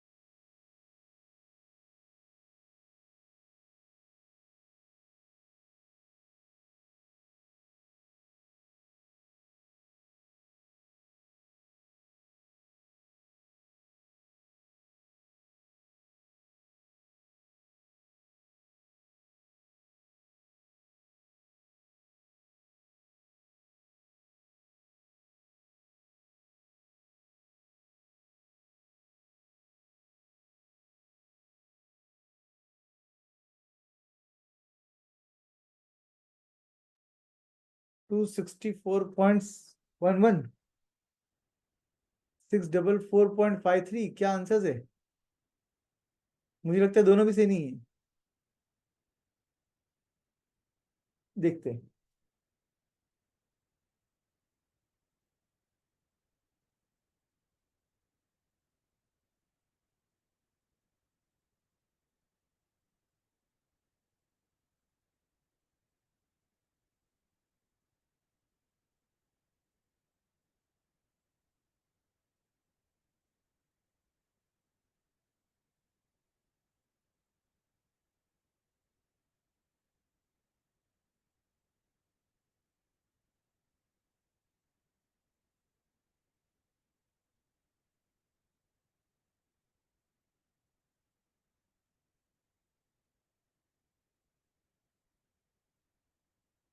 फैक्टर शायद गलत है, फैक्टर चेक कर लो एक बार।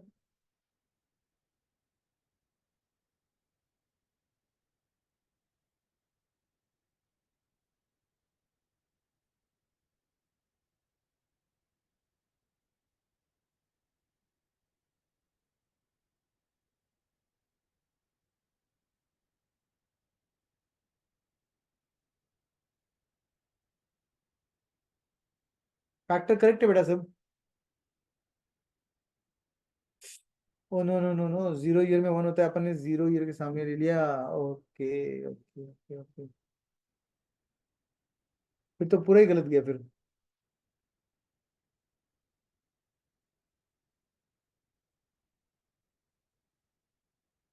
एक्सीडेंट पॉइंट पे अपना ही एक्सीडेंट हो गया। जनरली जो मैं बोलता हूँ एक्सीडेंट पॉइंट, उस एक्सीडेंट पॉइंट पे तो अपना ही एक्सीडेंट हो गया भाई।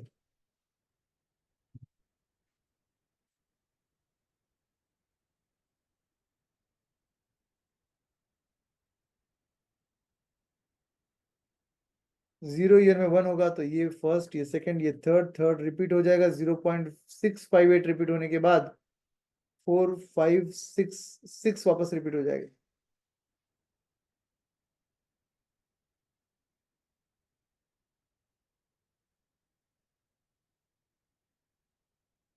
एक बार चेक कर लेते हैं।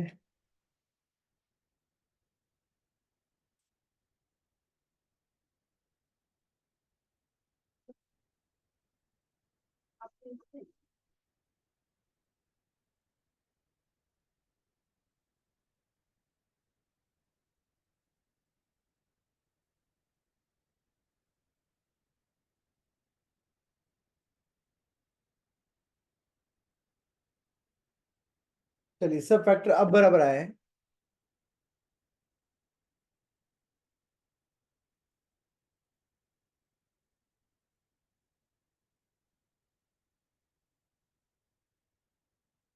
आपका फर्स्ट ईयर का आउटफ्लो 750, 122 इंटू 0.87 करने के बाद 106.14,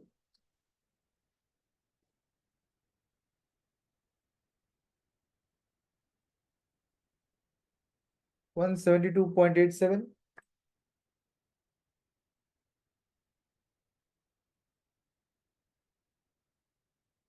184.71,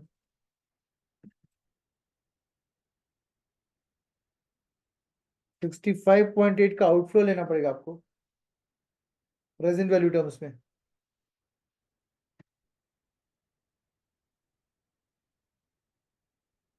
190.33,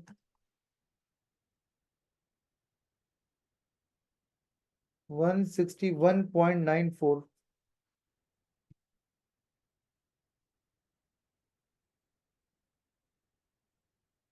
138.77, 133.92,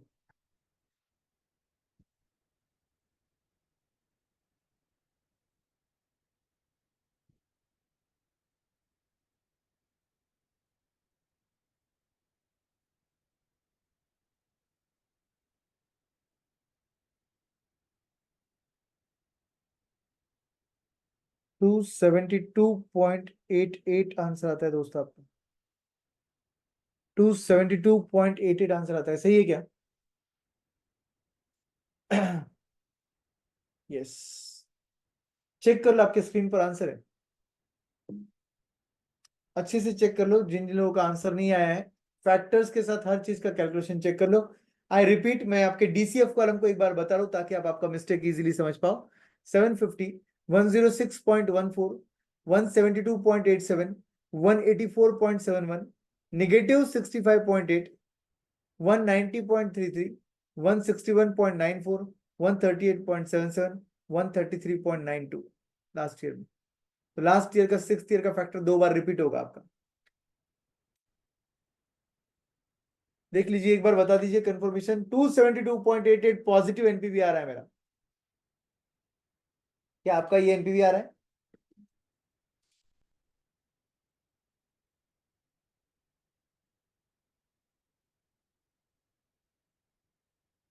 I want confirmation from everyone. All those who are solving with me.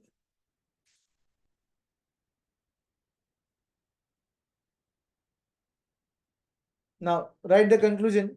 Since NPV is positive,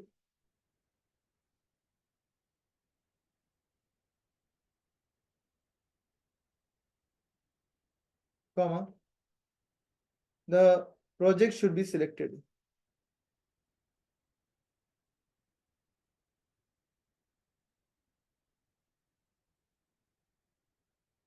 The project should be selected. Since NPV is positive, the project should be selected. ठीक बात, समझ गए अच्छे से?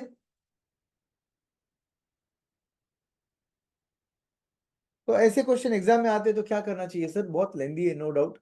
Solve करने के लिए वक्त लग सकता है, छोड़ना नहीं है, टेम्परली छोड़ना है, एंड में सॉल्व करना है।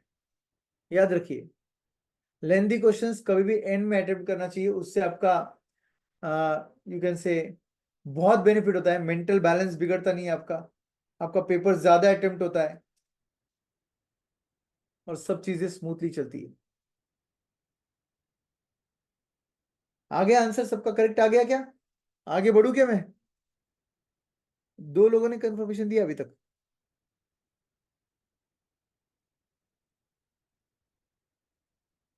चल,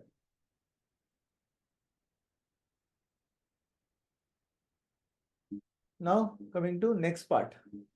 अब एक काम करते हैं, रिप्लेसमेंट वाला क्वेश्चन जो है उसके लिए थोड़ा वक्त लग सकता है। हम एक नया कॉन्सेप्ट पढ़ेंगे आज, वो है कैपिटल रैशनिंग। कैपिटल रैशनिंग वाला कॉन्सेप्ट है, वो पढ़ लेते हैं एक बार, ठीक है?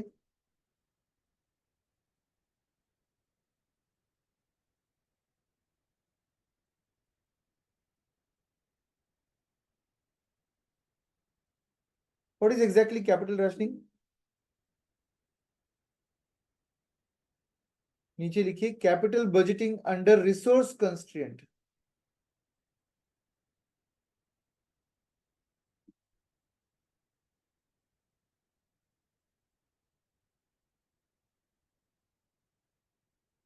Capital budgeting under resource constraint जो होता है उसको बोलते हैं कैपिटल रैशनिंग।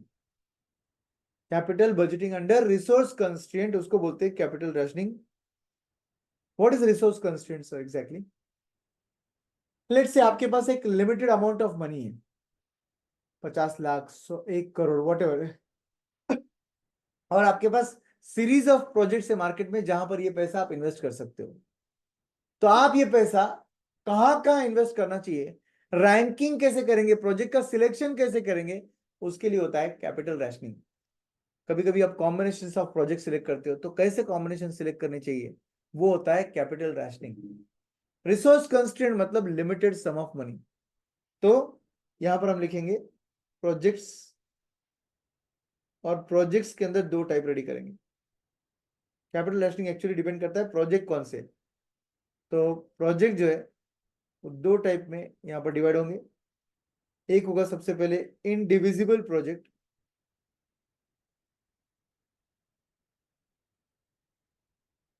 और सेकंड होगा आपका divisible project.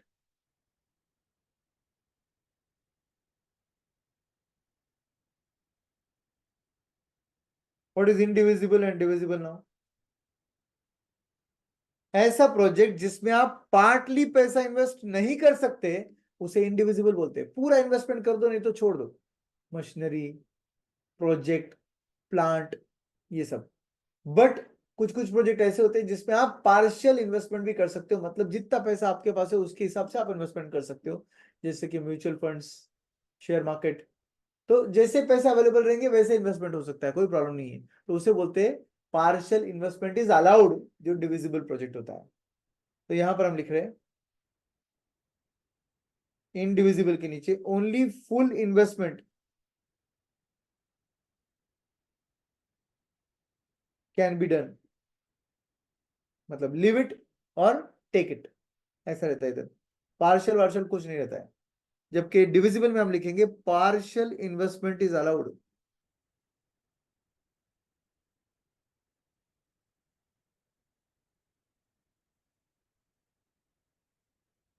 Partial investment is allowed, ठीक है? तो अगर प्रोजेक्ट्स इनडिविजिबल रहेगा तो रैंकिंग कौन से मेथड से करोगे आप सिलेक्शन के लिए, रैंक कौन से मेथड से करोगे, और अगर डिविजिबल रहेगा तो रैंकिंग कौन से मेथड से करोगे। देखो, पेबैक, पेबैक रेसिप्रोकल या डिस्काउंटेड पेबैक वगैरह ये सब बकवास मेथड है, इस पे time value of money consider नहीं है, या वो ड्रॉबैक्स बहुत। बट एनपीवी, पीआई, आईआरआर, इसमें अगर प्रोजेक्ट्स इनडिविजिबल रहते हैं ना तो हम सिलेक्ट करते हैं यूजिंग एनपीवी मेथड, क्योंकि एनपीवी सबसे सुपीरियर होता है। और एनपीवी क्या बोलता है आपको, सपोज आपका एनपीवी 1 लाख इन्वेस्टमेंट करने के बाद में 7,200 आ रहा है, तो what is the meaning of 7,200 positive NPV. If you today invest 1 lakh, in today's value you are getting 7,200 ना। इसका मतलब वो एनपीवी आपको कब मिलता है, जब आप पूरा 1 लाख इन्वेस्ट कर रहे हो आज। तो NPV itself gives you the conclusion in full amount investment. If you today invest 1 lakh, in today's value you are getting 7,200 extra. तो 7,200 कब मिलेगा, जब पूरा 1 लाख इन्वेस्ट होगा।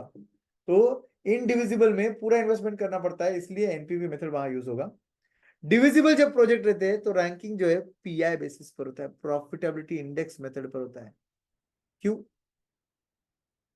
पीआई अगर आपका 1.07 आता है मतलब क्या हुआ, 1.07 पीआई का मीनिंग क्या हुआ, every 1 rupee invested in the project today, in today's value you are getting, in today's value you are getting how much, 1 rupee 7 पैसे।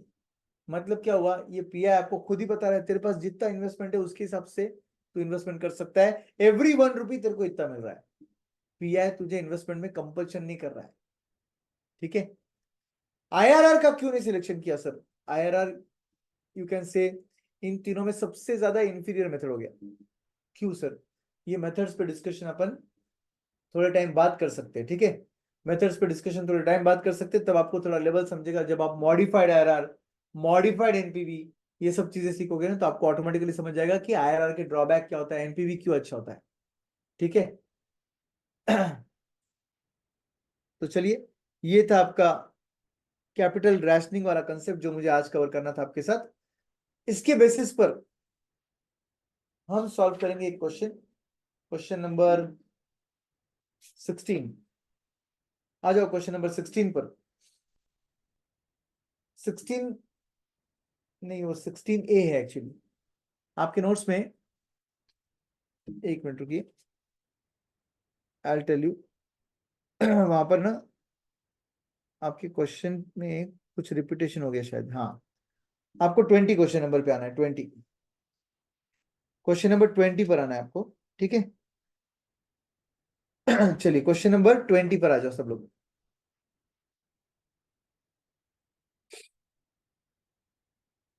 रेगुलर नोट्स में इसमें नंबरिंग में गड़बड़ हो गया था, आपके नोट्स में कोई गड़बड़ नहीं है, रेगुलर नोट्स और आपके नोट्स पूरे सेम है, पूरे क्वेश्चन सेम है, तो इसलिए I got confused.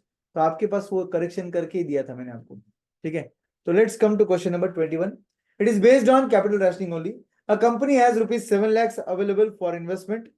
It is evaluating its option and found only 4 investment given have positive NPV. All these investments are divisible. All these investments are क्या लिखा है, divisible। भाई divisible है मतलब क्या हुआ, partial investment is allowed। Advise the management which investment project या projects should be selected। Project X, Y, Z, W। Initial investment हर एक का दिया है, एनपीवी दिया है, पीआई भी दिया है। आप बोलिए डिविजिबल रहेगा तो आप कौन सा मेथड यूज करते हो, डिविजिबल प्रोजेक्ट रहेंगे तो आप कौन सा मेथड यूज करते हो, पीआई यूज करते हो। यहां पर तो पीआई रेडीमेड दिया है, एक काम कर लो, इसको आप होमवर्क ले लो, ये थोड़ा ज्यादा ही इजी क्वेश्चन हो गया। तो पीआई दिया हुआ है, पीआई बेसिस पर रैंकिंग करना है, आप इसको होमवर्क ले लो और आप सॉल्व कर लोगे इसको, ठीक है। हम 20th क्वेश्चन सॉल्व करेंगे, 2020 सॉल्व करेंगे, ठीक है।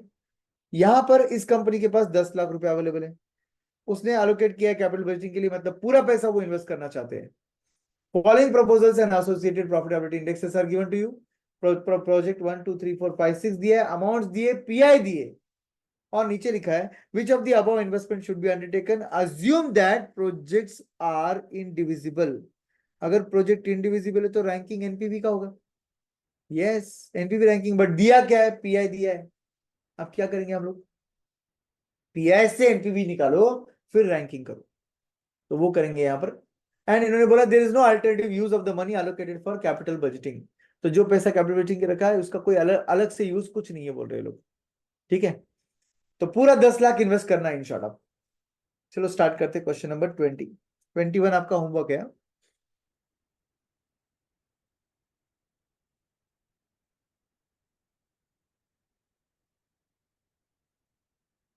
Question number 20, NPV is equal to, बोलिए कैसे आएगा NPV, PI -1 into initial investment. याद आया? याद नहीं आया तो कोई बात नहीं, आप आपके पीआई का सेकंड फॉर्मूला याद कीजिए, उसको मॉडिफाई कीजिए। PI is equal to NPV plus initial investment divided by initial investment, इसी को मॉडिफाई करके वो बनाया हुआ है, इससे ही ये फॉर्मूला आता है। ठीक है, तो हम क्या फॉर्मूला यूज करने वाले, पीआई -1 इंटू इनिशियल इन्वेस्टमेंट।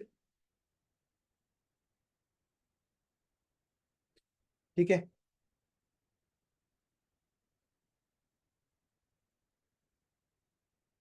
चलिए तो सभी प्रोजेक्ट का आप सबसे पहले निकाल लीजिए एनपीवी और फिर कर लीजिए ranking.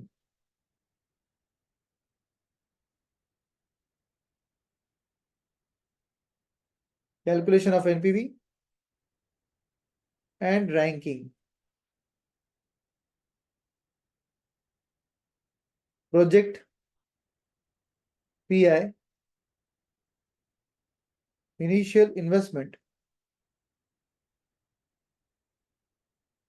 NPV, column A B C D. D is equal to क्या बोलेंगे, B-1 इंटू सी, B-1 इंटू सी करना पड़ेगा आपको। और जैसी एनपीवी आ गया बाजू में कर देंगे रैंकिंग, ए बी सी, और D is equal to B-1 into C, PI -1 into initial investment. ये कॉलम है ये, और लास्ट कॉलम तो ई कॉलम है।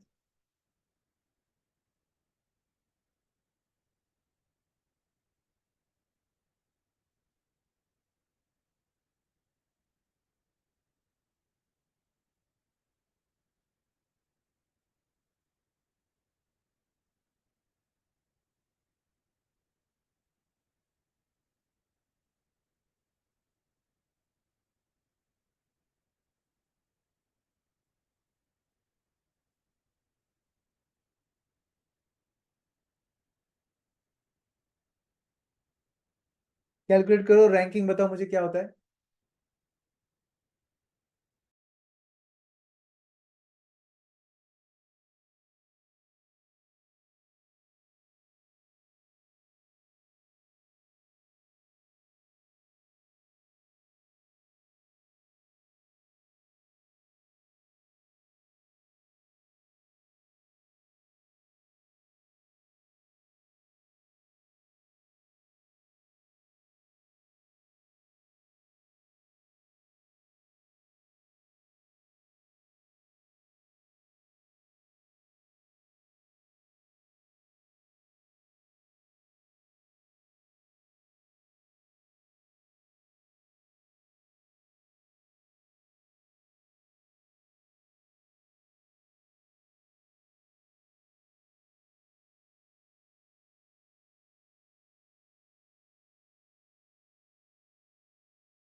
क्या आ गए आपके आंसर्स, सभी के आंसर्स आ गए। रैंकिंग लिख दीजिए कमेंट सेक्शन में, आपके रैंक क्या क्या है। 6 प्रोजेक्ट है,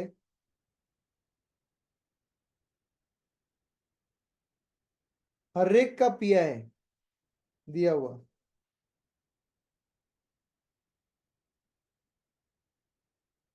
और इनिशियल इन्वेस्टमेंट आपका है 3 लाख, 1.5 लाख, 3.5 लाख, 4.5 लाख, 2 लाख एंड 4 लाख। इससे एनपीवी फर्स्ट केस में कितना आता है? 66,000। सेकेंड केस में आपका निगेटिव एनपीवी आना चाहिए कितना? 0.05 इंटू 1.5 मतलब 7,500। थर्ड केस में 0.2 इंटू 3.5 मतलब 70,000 क्या? नेक्स्ट केस में 4.5 इंटू 0.18 81,000 क्या? पॉजिटिव आएगा सब जगह। Then 0.2 into 2 lakh is 40,000 and last case में 0.05 इंटू 4 लाख इज 20,000। तो आपका रैंकिंग जो है फर्स्ट रैंक आएगा 70,000 को, सॉरी फर्स्ट रैंक 81,000 को, बाद में 70,000 को, फिर 66,000, फिर 40,000, फिर 20,000 एंड डैश। डैश मतलब सर कोई रैंक नहीं। क्यों रैंक नहीं? नेगेटिव एनपीवी को कोई रैंक नहीं दिया जाता, याद रखिए। तो आपका रैंकिंग जो है वो 3-2-1-4 एंड 5 आता है। करेक्ट। रैंकिंग देख लीजिए एक बार अच्छे से, जिसका सबसे ज्यादा एनपीवी था उसको रैंक ज्यादा 1 दिया है, सेकंड हाईएस्ट एनपीवी को रैंक 2 दिया है, थर्ड हाईएस्ट एनपीवी को रैंक 3 दिया है, बट निगेटिव एनपीवी को कोई रैंक नहीं दिया है। ठीक है। अब हम बोलेंगे select the project as per the ranks.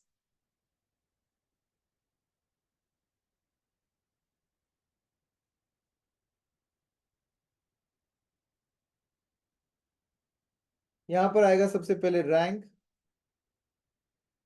Project, investment, cumulative investment and last में एनपीवी। रैंक 1 कौन सा प्रोजेक्ट है? फोर्थ प्रोजेक्ट है। इन्वेस्टमेंट कितने का है? 4.5 लाख का है। क्यूमुलेटिव कितना बन जाएगा? 4.5 बन जाएगा। उसका एनपीवी कितना है? 81,000 है। ठीक है। आपके पास कितना रुपया था? 10 लाख था, 5.5 ही बचा, याद रखिए। अभी रैंक 2 जा सकते क्या? रैंक 2 पर यस। उस वो है प्रोजेक्ट 3, उसका इन्वेस्टमेंट है 3.5 लाख। 3.5 प्लस 4.5 ये हो गया 8 लाख। एनपीवी कितना है उसका? 70,000। रैंक 3 पर जा सकते हैं क्या? नहीं जा सकते। क्यों नहीं जा सकते? 3 लाख का इन्वेस्टमेंट रिक्वायर्ड है। देखिए 3 लाख। आपके पास कितना है? 10 लाख था, 8 लाख तो खर्च कर दिया तुमने, 2 ही लाख बचा आपका, छोड़ना पड़ेगा। रैंक 3। रैंक 4 जा सकते क्या? देखो रैंक 4 एग्जैक्टली यस जा सकते हैं। क्यों जा सकते हैं सर? वहां का इन्वेस्टमेंट रिक्वायर्ड था 2 लाख, आपके पास भी बराबर 2 लाख है। तो आप बोलोगे project rank 4 project 5 investment 2 lakhs, cumulative will become 10 lakhs और उसका एनपीवी है 40,000। टोटल ऑफ एनपीवी कितना आएगा? 81 प्लस 70 प्लस 40 1,91,000। तो हम कंक्लूजन क्या लिखेंगे? लिखो conclusion.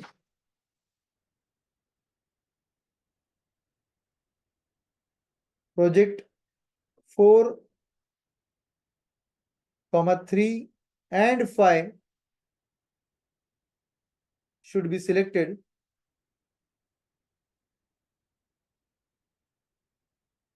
requiring investment of rupees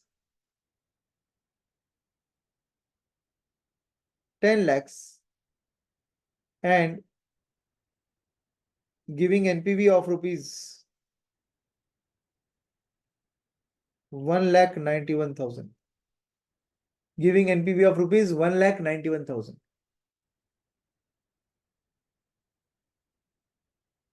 आप बोल रहे हो नोट, नीचे लिखो note. Project 1 with rank 3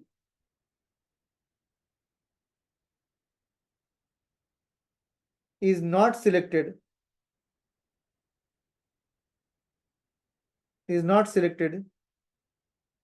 since it requires investment of rupees 3 lakhs, whereas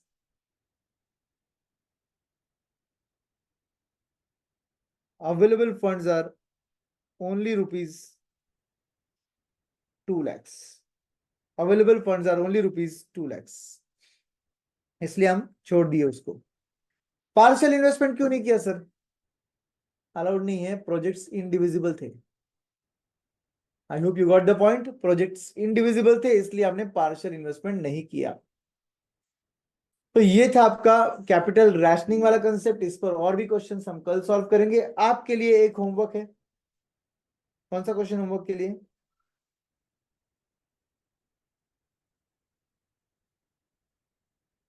question number 20। ये एक होमवर्क है आपका। बाकी आगे का 20 सॉल्व किया क्या अपन ने? अच्छा 20 अभी सॉल्व किया। 21 आपका होमवर्क है, ठीक है। 21 आपका होमवर्क है, जरूर सॉल्व करना है इसको। और बचा हुआ एक रिप्लेसमेंट वाला पार्ट है और कुछ एक्स्ट्रा क्वेश्चन है, हम लोग कंप्लीट करेंगे ये चैप्टर को मोस्टली टुमारो, ठीक है। चलिए bye bye, take care, see you tomorrow and keep doing your hard work. Questionnaire book भी सॉल्व करो, ठीक है। और ये जो भी मैं कैपिटल रैशनिंग वगैरह सिखाया हूँ इसका फॉर्मूला बुक में अपडेशन चाहिए। Thank you very much.